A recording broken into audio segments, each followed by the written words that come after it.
Good morning students. हम पढ़ रहे थे अपने पाठ 2 को, जब हवा चलती है। इस पाठ के हमने अभ्यास कार्य कर लिए। ये प्रश्न आपको अपनी बुक में करना है, बाकी सभी जो है आप अपनी हिंदी की कॉपी में करेंगे, है ना। आज हम करेंगे प्रश्न उत्तर। तो चलिए शुरू करते हैं हम प्रश्न उत्तर। हम मौखिक प्रश्न से शुरू करेंगे। यहाँ पर शुद्ध उच्चारण कीजिए। इश्तहार, आश्चर्य, व्यवस्थित, संभावना, परिस्थितियाँ। ठीक है, इनका उच्चारण करना है, इनको बोलना है, बोलकर देखना है। अब है दूसरा प्रश्न। सोचकर प्रश्नों के उत्तर बताइए।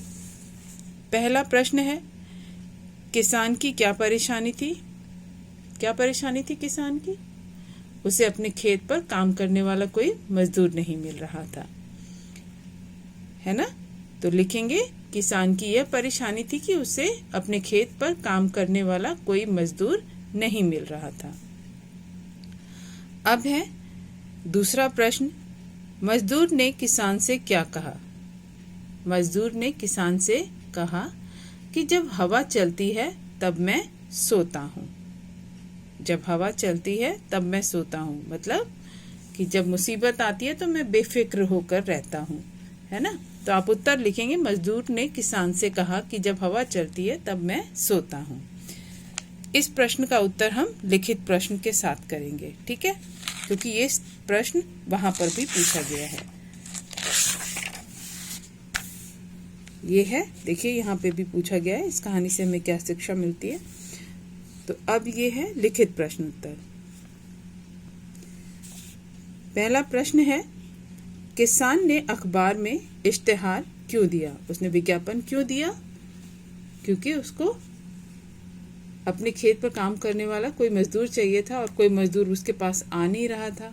और आ किस लिए नहीं रहा था? क्योंकि उसके खेत पर आंधी तूफान बहुत आते थे। तो आप उत्तर लिखेंगे, किसान के खेत में काम करने वालों की बड़ी जरूरत थी, लेकिन ऐसी खतरनाक जगह जहां आए दिन आंधी तूफान आते रहते हो, कोई काम को तैयार नहीं होता था, इसलिए किसान ने अखबार में इश्तिहार दिया।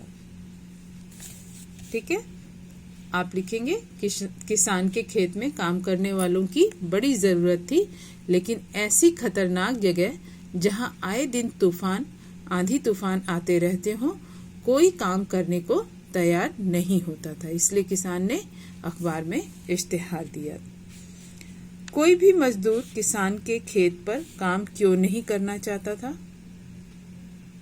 क्यों नहीं करना चाहता था? क्योंकि वहां पर आए दिन आंधी तूफान आते रहते थे, उसके खेत पर आंधी तूफान आते रहते थे।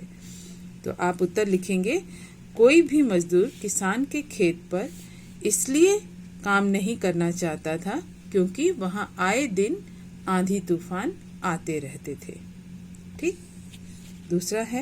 तीसरा प्रश्न है, किसान की आंखें आश्चर्य से खुली क्यों रह गईं? किसान की आंखें आश्चर्य से खुली क्यों रह गईं? उसने देखा कि उसकी फसलें जो है, फसलों की गांठें अच्छे से बंधी हुई थी, तिरपाल से ढकी हुई थी। पशु जो है, उसके गाय बैल वो भी सुरक्षित बंधे हुए थे, मुर्गियां भी दड़बों में थी, बाड़े का दरवाजा भी मजबूती से बंधा हुआ था और सारी चीजें व्यवस्थित थी। तो ये देखकर किसान की आंखें आश्चर्य से खुली रह गई थी, क्योंकि वो तो डर रहा था ना कि शायद ये सारी चीजें खराब हो जाएंगी, लेकिन ये सारी चीजें व्यवस्थित थी। ये देखकर वो आश्चर्य से उसकी आंखें खुली रह गईं।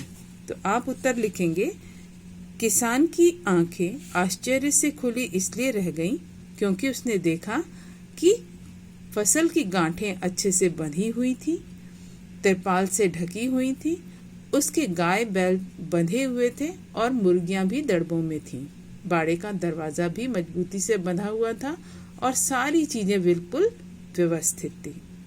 ठीक। अब अगला प्रश्न, घ, जब हवा चलती है तो मैं सोता हूँ।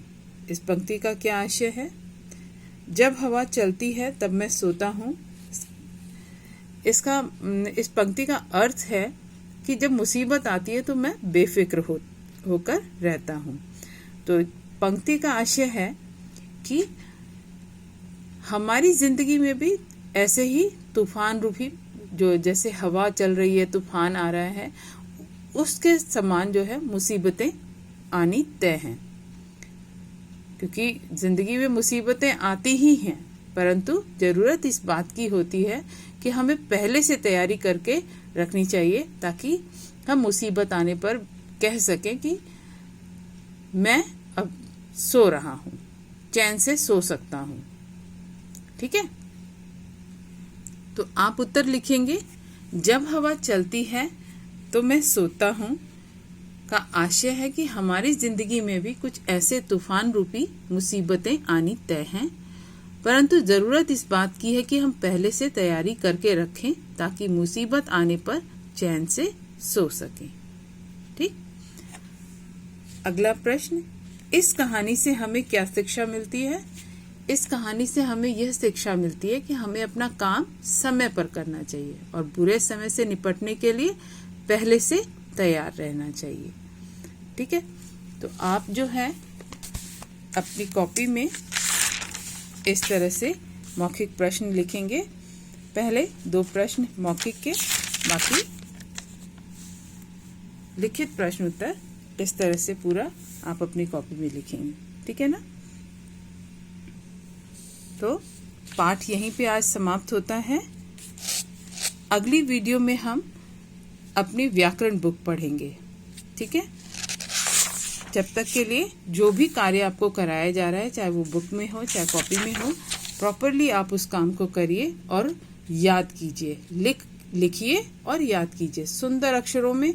एक तो राइटिंग आपकी साफ होनी चाहिए और उन प्रश्नों को, उस एक्सरसाइज को जो भी आपको कराई जाती हैं, उन्हें आप अच्छे से याद कीजिए।